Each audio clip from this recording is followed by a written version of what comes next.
that's more like it.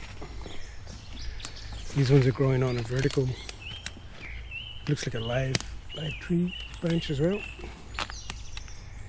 clinging onto the side of it. That's a lovely bunch.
Here's a beautiful growth. You can see them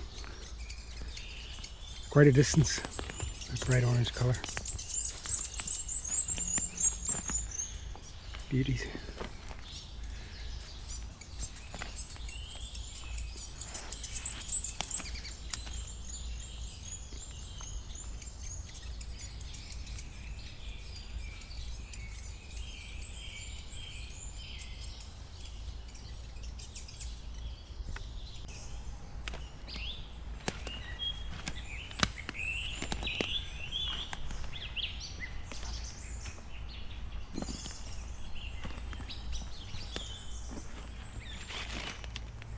Beautiful.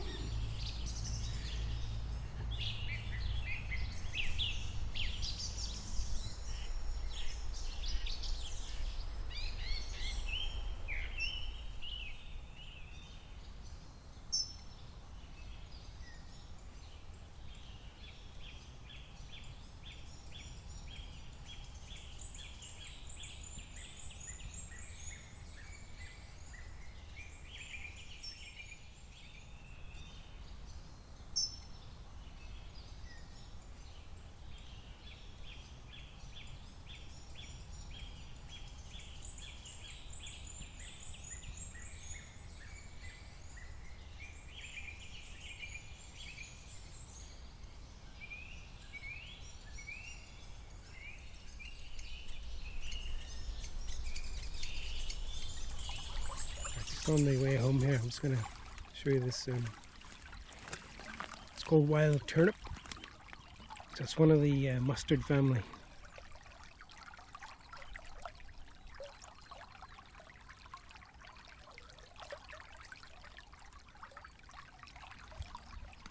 So the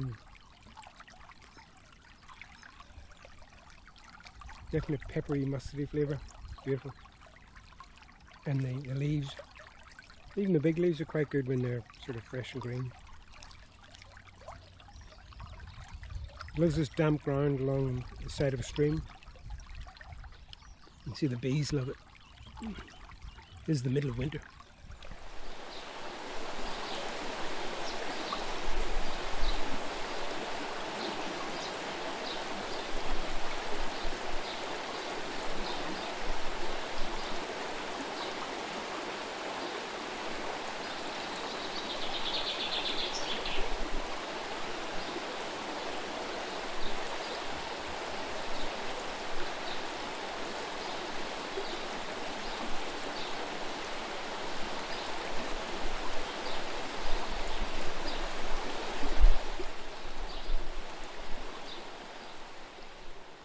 Right, so this is today's catch of those velvet shanks, Inokitaki mushrooms.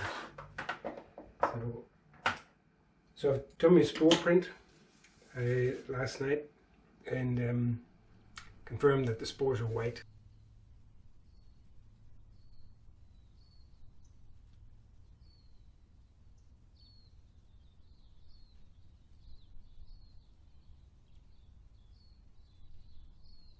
They're plentiful, they're handy, they're easy to identify, I think, and so they're worth going through the research, worth taking the risk for in my case. So we'll see how we go. And here's a bunch of those wild turnips that I picked. So just nice fresh leaves, those stems that snap off, and some flowering tops. Just soaking in water. I've also got a bit of watercress there, which I got yesterday at the same spot. So when there's not much growing in the garden during the winter, that's a great source of fresh wild greens. Wild turnip. I'll put the Latin name on there. Lovely stuff. Part of the mustard family. So I'm just going to fry them in a mixture of olive oil and butter, and fry them quite thoroughly. Like any wild mushroom, cook it thoroughly. That generally kills most toxins, but not all of them. Now I understand they're more commonly used in a soup, but then just for this first trial, I don't want to lose the flavour and all the other ingredients, so just mushrooms. Bit of olive oil, a bit of butter, and I'll put a bit of salt and pepper on them.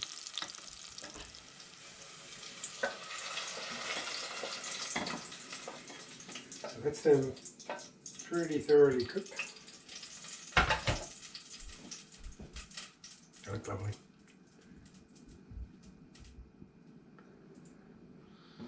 They smell delicious, actually. They smell very pleasant. There's no sort of smell on them out in the woods. So again, I'm just going to try one small piece. I'll try one, and then I'll leave the rest till later, just to see if there's any adverse reaction. They've actually got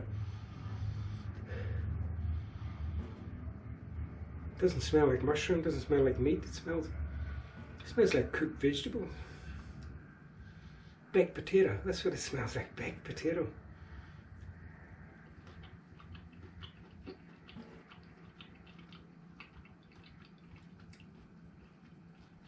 Actually tastes a bit like baked potato. That's very pleasant. Nice texture too. Although they were quite slimy out in the woods, they've got a slight crunch to them, and yeah, not rubbery. Lovely. Very pleasant flavour, very sort of light roast potato flavour. And they smell just like roast potatoes. Excellent. But that's it, first time, so I'm just going to wait 4 hours and make sure that there's no adverse reaction, and then try another one. And then leave the rest for tomorrow. So by the end of tomorrow night, I should have finished that amount.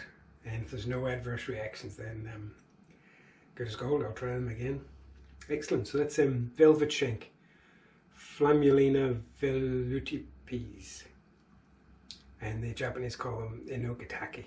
Although they grow them differently as big, long, thin, light things, but this is the wild version of it, the naturally grown out in the open. Sometimes called velvet foot, seafood mushroom, or winter mushrooms.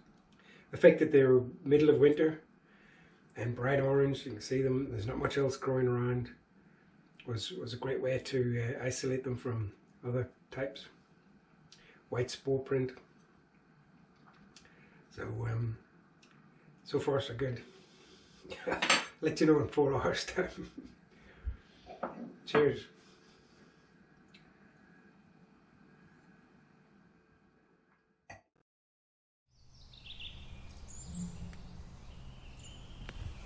Right, this is the toxic one, toxic lookalike. So you don't want to go eating this one. Not as bright orange as the inokitake, and it's got a distinctive sort of brown band, brown ring up towards the top of its stem. Brown gills, not a sticky cap. Possibly deadly. Don't eat that one. Brown spore print. So it grows in the same environment, the same conditions as the Velvet Shank, but that's the one to watch out for. That's the toxic lookalike. Don't eat that one.